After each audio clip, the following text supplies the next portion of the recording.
নমস্কার বন্ধু, Malay Mukhopadhyay, confederation of state government employees.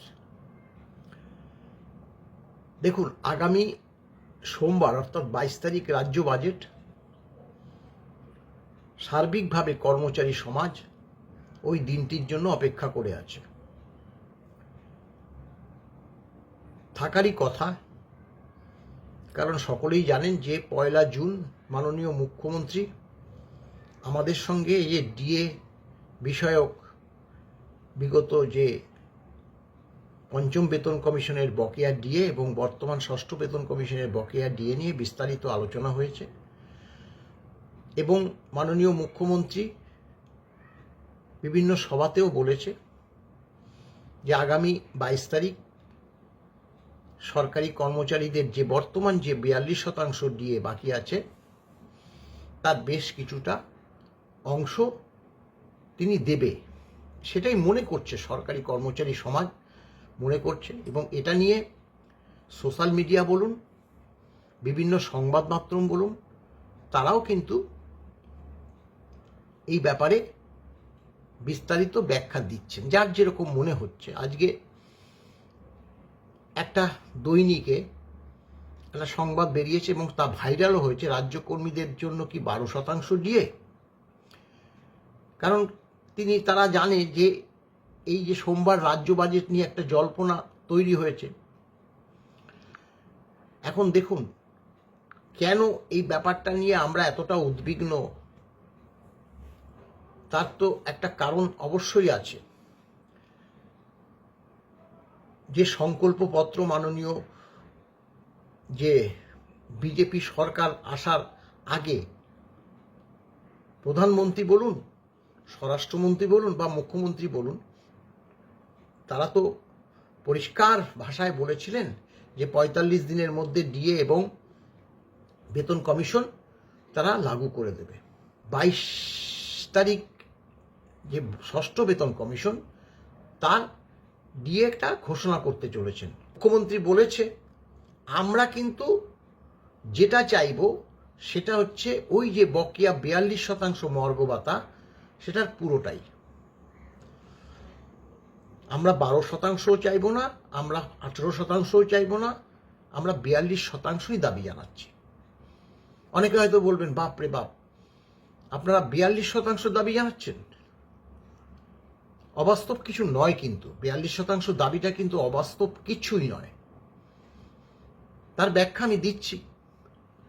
দেখুন, পঞ্চম বেতন কমিশনে বিগত তৃণমূল সরকার বেতন কমিশন যখন কাছে চলে এসছে 1/1/19-এ 25% মর্গ ভাতা একসঙ্গে দিয়েছিল 4 কিস্তি, এবং সেটা আমরা এনজয় করেছিলাম 1 বছর, অর্থাৎ 31/12/2019। তারপরে 20 থেকে নয়া বেতন আমরা হাতে পেয়েছিলাম। ডিএ আমরা পাইনি, সে 21 সাল থেকে 3%, 4% এরকম করে আজকে 18% ডিএ এসে দাঁড়িয়েছে। সরকার পরিবর্তন হয়েছে, কেন্দ্রীয় সরকারের যে ডিএ, শুধু কেন্দ্রীয় সরকার না, অধিকাংশ রাজ্য সরকারের ডিএ আজকে 60%, অর্থাৎ ফারাক হচ্ছে 42%। তাহলে 42% ডিএ যদি 1 জুলাই থেকেই দেয়, আমরা এটারও দাবি জানাচ্ছি, যেহেতু এপ্রিল মাসে বিগত মুখ্যমন্ত্রী 4% ডিএটা ডিক্লেয়ার করেছিলেন, কিন্তু আমরা পাইনি। 1 এপ্রিল থেকেই এই বকেয়াটা আমাদের কিন্তু দেওয়া উচিত। 1 এপ্রিল থেকে ডিসেম্বর 26,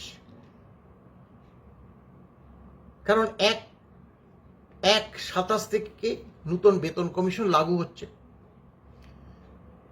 তাহলে 1/1/27 থেকে যদি নয়া বেতন লাগু হয়, তাহলে এই যে 60% ডিএটা বেতনের সঙ্গে মার্জ হয়ে তারপরে নয়া বেতন গঠন হবে, 0% ডিএ থাকবে।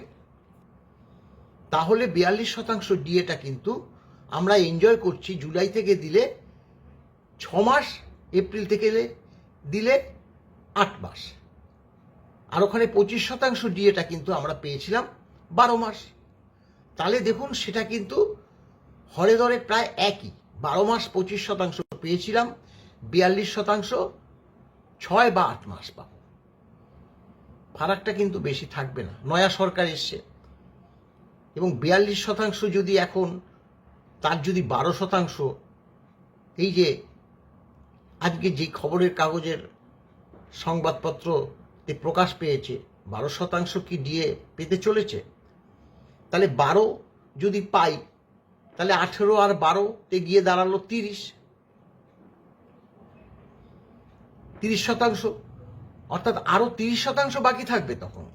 তাহলে এই 30% ডিসেম্বর মাসের মধ্যে যে কোনো একটা সময় দিতে হবে। সেটা হয়তো গিয়ে একদম যদি শেষে দেয়, পুজোর সময় গিয়ে দেয় বা অক্টোবর মাসে গিয়ে দেয়, তাহলে তো 2 মাস এনজয় করব।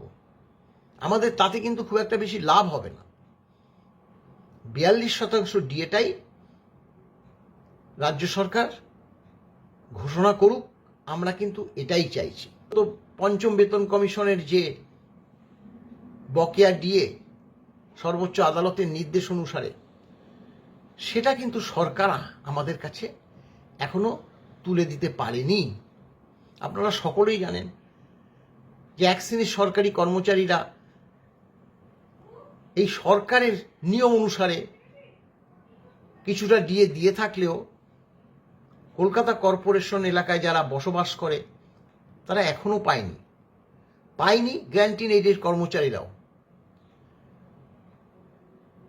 দেখুন, অথচ 1 জুন আমাদের সঙ্গে মাননীয় মুখ্যমন্ত্রীর বৈঠক হলো, হঠাৎ করে তার আগের দিন 1/4/8 থেকে 31/12/15 পর্যন্ত যারা অবসর নিয়েছে তাদের একটা বকেয়া দিয়ে ঢুকিয়ে দিয়েছে। কত শতাংশ দিল, কিভাবে দিল, সেটা কিন্তু আমাদের জানা নেই। আমাদের জানার অধিকার আছে না? এখনো পর্যন্ত কিভাবে দিল সেটা কিন্তু অর্থ দপ্তর কাউকেই জানায়নি। এবং এই যে কলকাতা কর্পোরেশনের অধীনে যারা থাকে সেটা নিয়ে বিস্তর আলোচনা হয়েছে। আমি সেখানে উপস্থিত হয়ে মাননীয় মুখ্যমন্ত্রীকে বলেছি যে দেখুন, এটা দেখুন আপনারা, অবসরপ্রাপ্ত যে সকল কর্মচারী, শুধু তাদেরই, কলকাতায় বসবাস করে যারা ইন সার্ভিস তারা পেয়ে গেছে, তারা ক্যাশে পেয়েছে, গ্রুপ ডিরা, আদার্স যারা পেয়েছে তাদের প্রভিডেন্ট ফান্ডে ঢুকেছে। তাহলে অবসরপ্রাপ্ত কর্মচারীরা কেন এখনো এইভাবে ডিপ্রাইভ হবে? 1 তারিখে আলোচনায় এই কথা তুলে ধরেছি, আজকে 20 তারিখ, 20 দিন হয়ে গেল, 2 দিনও লাগার কথা না। ব্যাংকগুলো কেন দিচ্ছে না? কোনো সময় শুনছি ব্যাংক ডাটা ঠিক মতো পাঠাচ্ছে না, কোনো সময় শুনছি ব্যাংক বলছে না, সরকার ক্যালকুলেশন করে পাঠাচ্ছে না। তা এই যে দড়ি টানাটানি, তার জন্য কেন অবসরপ্রাপ্ত কর্মচারী, শুধু অবসরপ্রাপ্ত কর্মচারী বললে হবে না। এখানে 85, 90, প্রায় 100 ছুঁই কর্মচারী, অবসরপ্রাপ্ত কর্মচারী সমাজ আছে। তাদের কাছে ডিএটা তুলে দিন। আগামী 22 তারিখ মাননীয় মুখ্যমন্ত্রী বাজেটে বিধানসভায় উপস্থিত থাকবেন। অর্থমন্ত্রীর কাছে আমাদের অনুরোধ, আপনি এই ব্যাপারে এখনো 2-4 দিন সময় আছে, এটা একটু জানবার চেষ্টা করুন। কেন কর্পোরেশন এলাকায় যারা বাস করছে, যারা ব্যাংক থেকে পেনশন পায়, তাদের কেন এখনো বকেয়াটা পাবে না? যেখানে 2 তারিখে পেয়ে গেছে, এপ্রিল মাসের 2 তারিখে অন্যান্য অবসরপ্রাপ্ত কর্মচারী সমাজ পেয়ে গেছে, সেখানে কেন আজকে জুন মাস শেষ হতে চললো তবুও তারা পেল না? এটা তো দুঃখজনক, দুর্ভাগ্যজনক। আর গ্র্যান্ট ইন এইড তাদের ক্যালকুলেশন করে ফিনান্স দপ্তরে পাঠিয়ে দিয়েছে, তাদের সংশ্লিষ্ট দপ্তরগুলো, সেটা নিয়েও নিশ্চুপ, কোনো বার্তা আমরা এখনো পাচ্ছি না।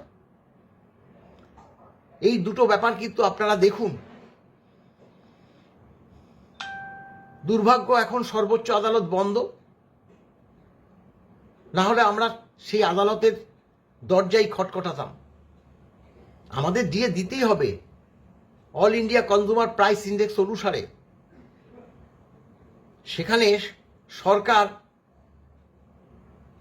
একটা নিজস্ব এআইসিপিআই তৈরি করে ক্যালকুলেশন করে সেখানে 53-54% দিয়ে মেরে দেবে, আর আমরা সেটা মেনে নেব, তা কিন্তু নয়। সম্পূর্ণ এআইসিপিআই অনুযায়ী বকেয়া ডিএটা দিতে হবে।